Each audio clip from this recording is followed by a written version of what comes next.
First Glance with Jody Vance. This is us trying to make markets and investing accessible to more people, everyday people, you and me people, not just those people with pocket squares in the boardroom with the in the know, down low on the red stock or the green stock or that graph that we see at the stock exchange. We want to talk about the people behind the businesses that you maybe want to get in on at the ground floor. You know, the ones that are just emerging, you know, the first glance, if you will. And today we are enjoying a first glance with Jackie and Matt Stang. Jackie and Matt are the co-founders and CEOs, special advisors of Delic Holdings, as in Psychedelic Holdings, which is how you taught me, Jackie, to say this name. Welcome to the show. Thanks for doing this. Hello, we're happy to be here. Thanks for having us, Judy. What are you all about? What is Delic? Well, listen, we're everyday people, just like you and just like your listeners. Quite frankly, we started Delic as a response to there not being a lot of information for everyday people out there regarding psychedelic culture. And this is a topic that I've been interested in for decades. I can say the same for Matt here. And there just wasn't an outlet for people like me or for people like us or the people I grew up with. I grew up in middle America and in Texas, and psychedelics were always a part of the conversation. But I like to say, no offense to the Grateful Dead, but I had never heard a Grateful Dead song up until about a year ago. And so it was very important to us to create a place for an everyday person to come and learn about psychedelic substances, so that they can educate themselves and their loved ones about the potential that psychedelics have to impact wellness in a positive way, but also in any way. Right. The Grateful Dead piece, anybody who is missing that reference, Deadheads are known to go to festivals and enjoy psychedelics and get into the music, and it's a real experience, and some would say it would elevate them to the next level. I have a couple of Deadheads in my life. I've never personally experienced such things, but yeah, a couple of Deadheads in my life. There are those who absolutely love psychedelics, and those, full disclosure, like me, who are terrified of the unknown piece. So what I think I'm hearing from you is that Delic is more of a place to go to learn about it, to take that fear factor away and really educate about it. Am I coming down the right path here? Absolutely. I mean, we believe that knowledge is power. We know through experience that knowledge is power. And regardless of if you are considering taking a psychedelic substance or any substance for that matter, or if you're just interested in the political history that psychedelics have been involved with, or even the religious history that psychedelics have been involved in, we think that the more knowledge you have, the better. And more is more when it comes to education, and we can't stress that enough. We're certainly learning a lot about this. I'm sitting in Vancouver, BC, Canada right now. You're in Palm Springs, correct? Currently, yes. Currently in Palm Springs. So, but coming from this corner of the world, I think that British Columbia in particular, and certainly the lower mainland of BC, Vancouver, Metro Vancouver, has been a sort of, not a hotbed, I think that's the wrong word. Yeah, more at the forefront, or it's more accepted here. Like when somebody says psychedelics in a more buttoned down community, people will be like, whoa, bad.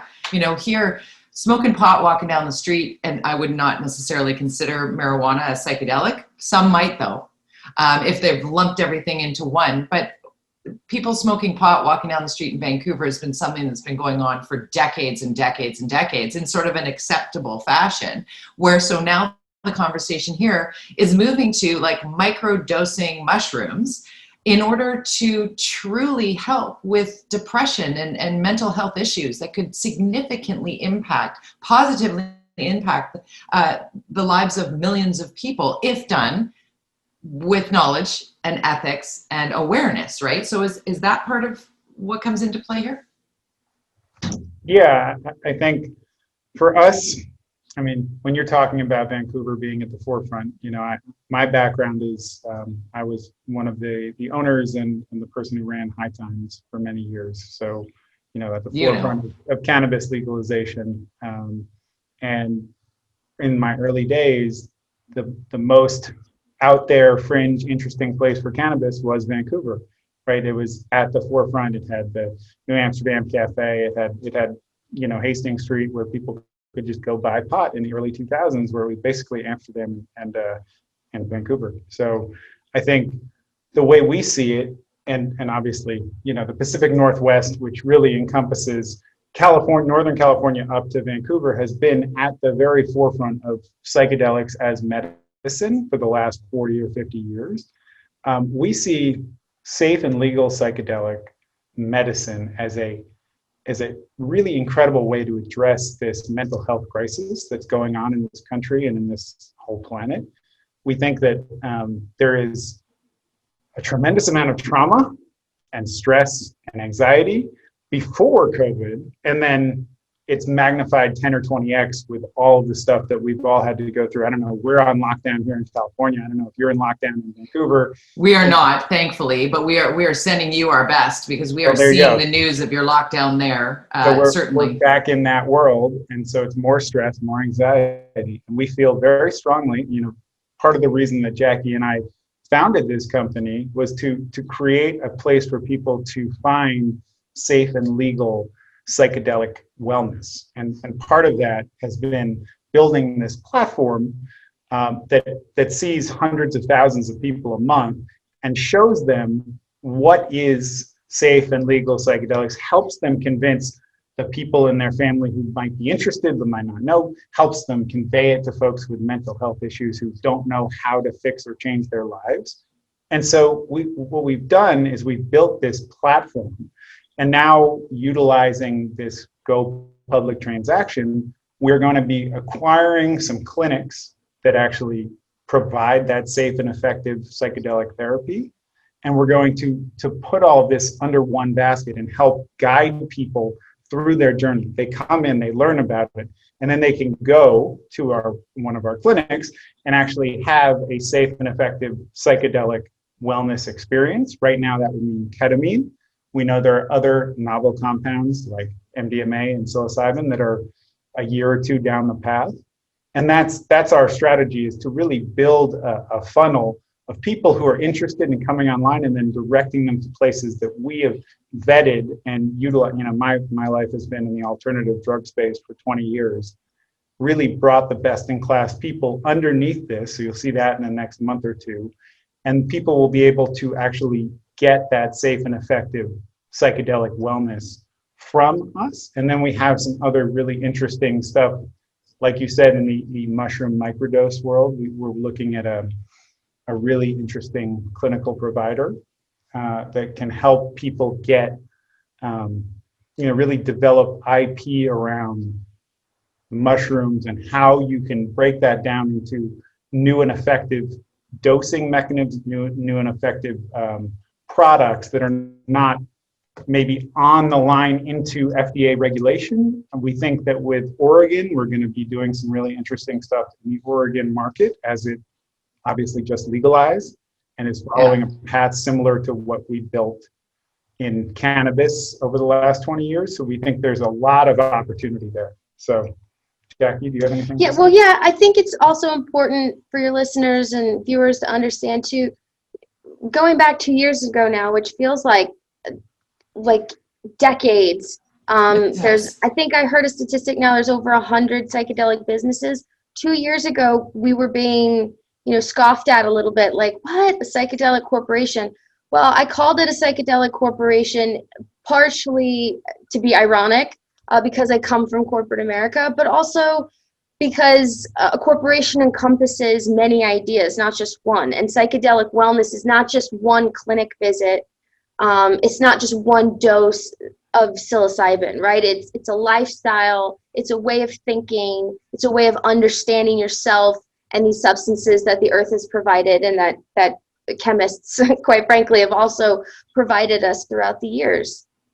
And it does come into play from what both of you are saying, and I really appreciate getting your history, Matt, in terms of sort of being at the forefront in high times, and because that was likely scoffed at too. I mean, there are people that'll look at a psychedelic conversation and say, "Oh, bunch of hippies, bunch of druggies, right?" It's something that has a stigma to it, overarching that like Elvis was really radical in how he danced kind And of how way. he shook his hips, right? Right. And So, yet, yeah. but there is the other side, and I here's my question, because as somebody who has always been well, not like a square peg about it, because I have always had, and around me people would utilize psychedelics, so I didn't judge people for dabbling, I guess is the word I'd use. But for me, not being able to be certain about what was in that dose for me is if somebody could say this is like a glass of wine, or this is like a shot of tequila. I know what a glass of wine or a shot of tequila will do to me, but if I put that in my mouth and it's 20 shots of tequila, welcome to your next 8 hours. That to me is like, huh. Would Delic be a place that I could go to learn about that? Like, what are the FAQs that you get in your company? What are the frequently asked questions? Yeah, well, I mean, I think Jackie can address kind of inside of the content engine and what you can do, but I think big picture, if you look at cannabis, right, you look at what Dosist has done, which is they've taken a product that was undeterminate and scary and made it dosable.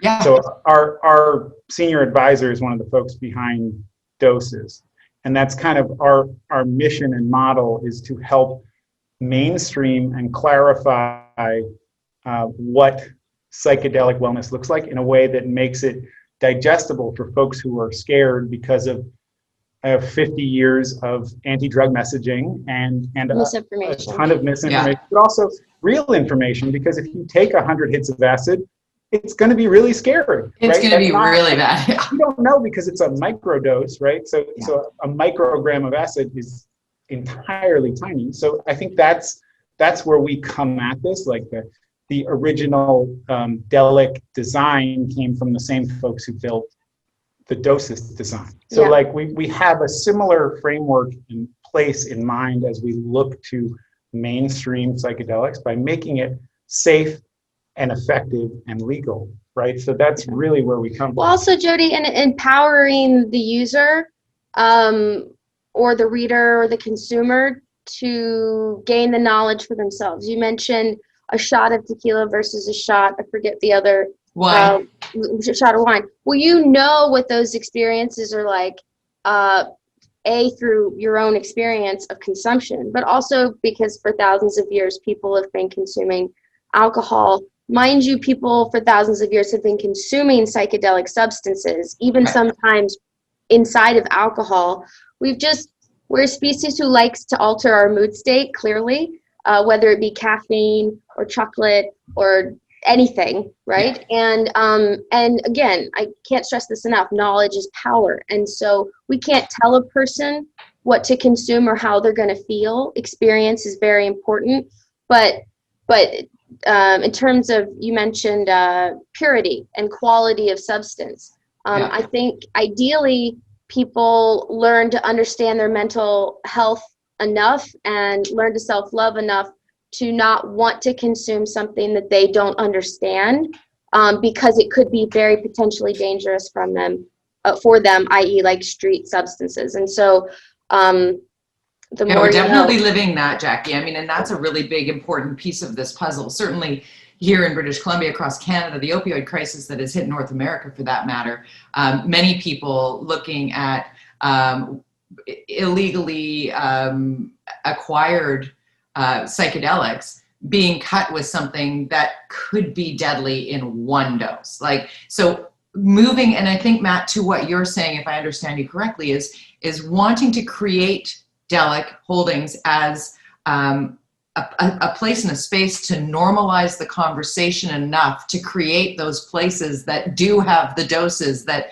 do provide. I think the discussions have certainly been going on toward decriminalization of many things when used in a way that, at least in the first incarnation, in a responsible sense and a restricted sense. And perhaps then, I mean, we've seen the legalization of marijuana in Canada really not unleash chaos the way people had predicted prior to, right? I mean, it really has been the exact opposite of what the naysayers had said, right? Well, and I think one of my main arguments over the last 20 years has been that if you legalize and regulate drugs, you take out the issue. So what you're talking about is there is a profit incentive for folks to sell bad drugs because they're going to jail either way. So if they can make it cheaper and they can sell it for cheaper and make more money, they're still going to jail either way.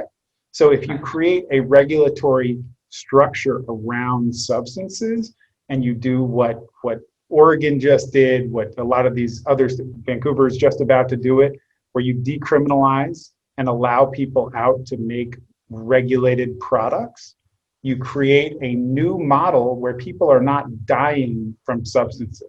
Right. Because people die from substances not because substances themselves are adulterated or they use poor products, and that's what kills people. So fentanyl, for example, which is not a psychedelic. It is not a psychedelic, and it is really terrible, and it is not dosable unless you have it in a liquid dissolve and you're like incredible, you're a doctor. Yeah. So it's just, that to me is a big part of it. Yeah. So let's drill it, because I clearly could talk to you guys for an hour. We're already at our 15-minute mark here, but I want to get an idea to our listener, to our viewer, of exactly what an investment into Delek Holdings would look like for them. So where would they go to connect with you, to maybe have the conversation about why they would put their hard-earned investment money into what you're doing and what the business model really is? Sure. So Delek Corp is our website, delekcorp.com. You can buy the shares from the CSE right now. We will likely have an OTC listing in the next 3 to 5 weeks. Define what OTC is. Okay, so an OTC listing means that U.S. investors are better able to purchase the shares at some point.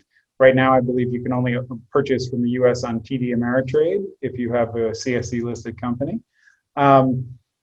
Why would they do it, and what is the thesis? The thesis is that we collectively, we haven't mentioned it, but we have a board that is incredible. We have Paul Rosen, who's the founder of Kronos Group, the second largest cannabis company in the world.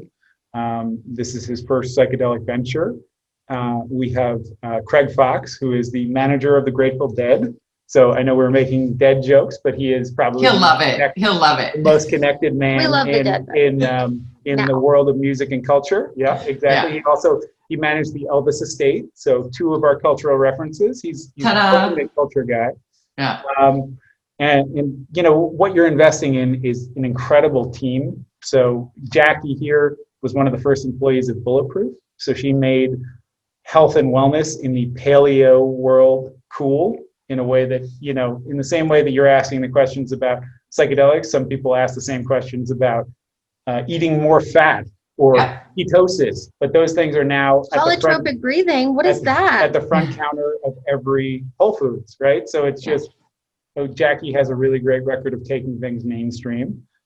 So we have an incredible team of advisors, and what we really are saying is we have a tremendous amount of people who are invested and interested, who are coming in through our network of, you know, websites, events, and learning about psychedelics. And then we're going to own some of the places where they can go get these psychedelics safely and legally, and direct them that way, in a way that is a virtuous cycle going forward. Right. And so you'll see a bunch of those deals in the next month or so. And I'll add to that too, as a lay person here, something I've understood over the last 10 years and watching some of the inside of corporate America, and there's smart money and then there's not smart money, or whatever you want to call it. You know, Delek is smart money. And what I mean by that is we have people involved in this from the top who care about the mental health crisis, who care about mainstreaming the conversation to reach and help as many, you know, we said millions of people. This is billions of people potentially down the line. And so everyone is in it mindfully, and we are careful to do deals that are smart and make sense for all of the investors and make sense for the future of the company. So we're being as mindful. World a better place. Yeah. Trying to help out both ethically and on a grand scale, it sounds like. Certainly a perfect candidate for the First Glance with Jody Vance. I'm really glad to have both of you here. Please circle back with us and let's do this again, maybe one day in person when you're not on lockdown and I'm in a studio somewhere. Absolutely. Can't What a wait pleasure. for that. What a Get pleasure. vaccines out there, guys. Let's get Let's everyone, do yeah, it. exactly. Up there, please. Please. What a pleasure. Thanks, guys. Thanks, Thank Jody. you so much. Have a great one. 1, 2,